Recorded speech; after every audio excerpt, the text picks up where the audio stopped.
네, 안녕하세요. 더 바른 윤곽 구강암면외과 이상훈 원장입니다. 내가 그렇게 심한 케이스인가? 양악 수술을 해야 된다고 설명을 들으셨으면 출입의 경우에는 원인이 여러 가지가 있을 수 있어요.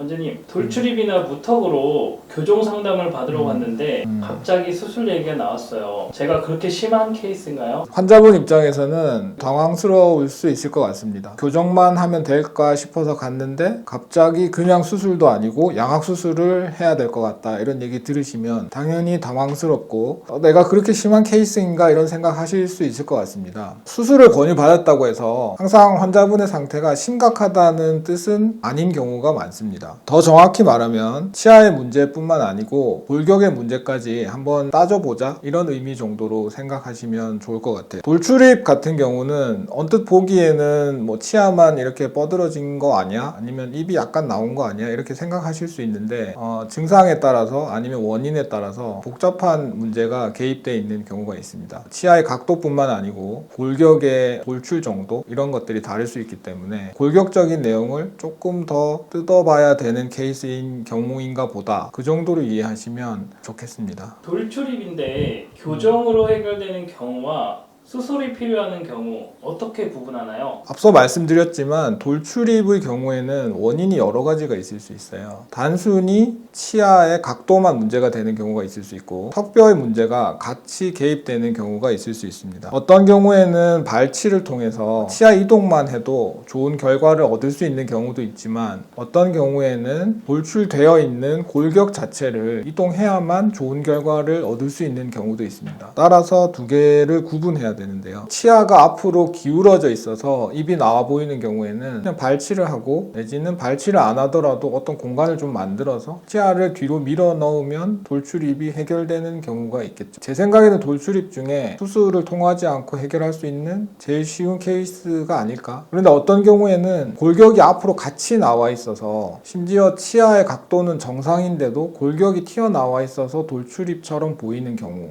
위턱은 많이 나오지 않았는데 아래턱이 너무 뒤로 들어가 있어서 상대적으로 위턱이 많이 나와 보이는 경우에는 환자분들이 보시기엔 똑같은 돌출입이지만 원인이 다른 경우죠. 뼈를 이동시키거나 치아의 각을 좀 심하게 변형시켜야 되는 경우가 생기는데 그런 경우에는 수술을 동반할 수밖에 없거든요. 단순히 좋은 진단은 수술을 하느냐 교정을 하느냐 구분하는 게 아니고 교정만 했을 때의 결과랑 수술이랑 교정을 같이 했을 때의 결과를 비교할 수 있게 알려드리고 그 가운데에서 환자분이 충분히 납득하고 선택하실 수 있게 하는 치료가 필요하지 않나. 집에서 이렇게 거울을 보신다거나 아니면 얼굴 사진을 찍어서만 가지고는 알아채기 힘든 경우가 많습니다. 병원에 가셔서 뼈 사진을 볼 수 있는 엑스레이를 찍으시고 전문의와 상담하시는 것이 좋겠다고 생각이 됩니다. 네. 양악 수술이 필요하다고 했는데 네네.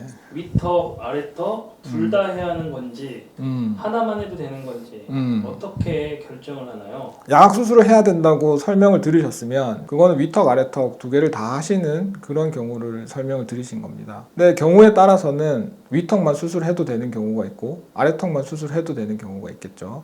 돌출입인 경우에 아니면 턱이 좀 짧은 분들 같은 경우 아래턱을 당연히 앞으로 빼내기만 해도 효과를 볼 수 있는 경우가 많습니다. 그런 경우에는 굳이 위턱을 건드리지 않아도 효과를 보실 수 있겠죠. 근데 나는 무턱도 아니고 돌출입도 아니에요. 비대칭만 있는 경우인데 위턱이 같이 기울어져 있다면은 기울어진 아래턱만 돌린다고 해서 비대칭이 개선되지는 않습니다. 그런 경우에는 기울어진 두 턱을 같이 수술해야만 효과를 볼 수 있죠. 환자분의 상태에 따라서 결국 한 턱만 할 수 있느냐 아니면 양악을 다 해야 되느냐 이렇게 결정이 내려집니다. 이건 역시 환자분이 혼자서 결정하기에는 힘든 경우가 많아서 정확한 진단이 필요한 경우라고 할 수 있겠습니다. 수술 전에 왜 교정을 먼저 해야 하나요? 하고 나서 교정하면 안 되나요? 양악 수술이라는 게 위턱이랑 아래턱을 움직여서 치아가 잘 맞는 위치에 갖다 놓는 수술이거든요. 그런데 우리가 양악 수술하는 분들은 심각한 골격적인 부조화를 가지고 계신 분들이잖아요. 그런 분들 같은 경우는 골격이 움직이면서 보상적으로 치아의 위치도 바뀌어요. 각도도 바뀌고 위치도 바뀌고. 그러면은 수술하기 전에 이렇게 보상적으로 움직인 치아의 위치나 각도를 원래 위치로 돌려놓지를 않으면 우리가 잘 맞는 위치에 수술을 한다고 하더라도 안정적인 교합을 얻지 못하는 경우가 많습니다. 하나는 그거고 두 번째 이유는 치아가 이렇게 보상적으로 안정적으로 움직인 위치나 각도에서 수술을 하게 되면 심미적인 외모를 얻기 위한 충분한 수술량을 확보하지 못하는 경우가 있어요. 예를 들어서 위에 치아가 이렇게 있고 아래 치아가 이렇게 있을 때 턱이 이렇게 앞으로 자라나가면 치아들이 가만히 있는 게 아니고 위에 있는 치아는 밑에 있는 치아랑 만나려고 이렇게 앞으로 뻗어지고요. 밑에 있는 치아는 위에 치아랑 만나려고 이렇게 서버려요. 이 상태에서 아무런 교정도 하지 않고 아래턱을 이렇게 수술해서 뒤로 밀어 넣으면 조금밖에 턱이 안 들어가는. 근데 사실은 내 턱이 자라온 길은 치아가 보상되기 전에 한 이 정도에서 이만큼 들어가야 충분한 양이 들어가는 거거든요. 그런 충분한 수술량을 확보하기 위해서 내지는 정확한 교합을 얻기 위해서 수술하기 전에 교정이 필요한 경우가 많습니다. 물론 선수술이라는 것도 있죠. 수술을 먼저 하고 교정을 나중에 하는 방법도 있는데 그건 이제 기술이 많이 발달하면서 어떻게 해야 수술을 먼저 하더라도 충분한 이동량을 확보할 수 있는지를 미리 계산을 하고 수술을 하는 경우죠. 중요한 것은 수술을 먼저 하느냐 교정을 먼저 하느냐보다는 예측 가능한 범위의 수술을 할 수 있게 치아가 위치에 있느냐를 판단하는 것이 더 중요하다고 생각이 됩니다.